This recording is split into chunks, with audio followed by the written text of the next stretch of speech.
আসসালামু আলাইকুম। শালগম রান্না করব আজকে।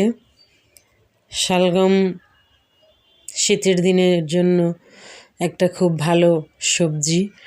শালগম আপনার কোষ্ঠকাঠিন্য দূর করতে পারে। শালগমে আছে প্রচুর পরিমাণে ভিটামিনস, মিনারেল এবং আরও অন্যান্য খনিজ।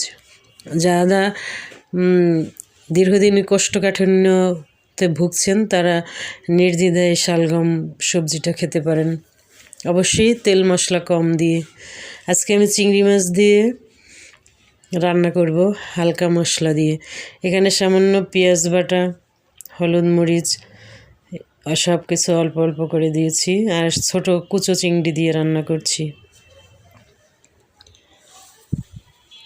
শালগম তরকারিটাও খুবই ভালো লাগে খেতে। এটা ভাজি করেও খাওয়া যায়, আবার অনেক সময় আমরা মাংস দিয়েও রান্না করি। আসলে বাসায় বাচ্চারা মাংস দিয়ে খেতে চায় না, সেজন্য চিংড়ি মাছ দিয়েই বেশিরভাগ রান্না করা হয়।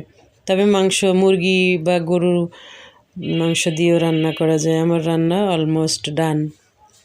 রান্নার ফাঁকে কিছু ফল খাই মাঝে মাঝে, 9টা 10টা 11টার দিকে, কারণ যেহেতু ডায়াবেটিস পেশেন্ট, তাই একটু একটু এটা সেটা আসলে খেতে হয়। সবাই ভালো থাকবেন, সবার জন্য শুভকামনা।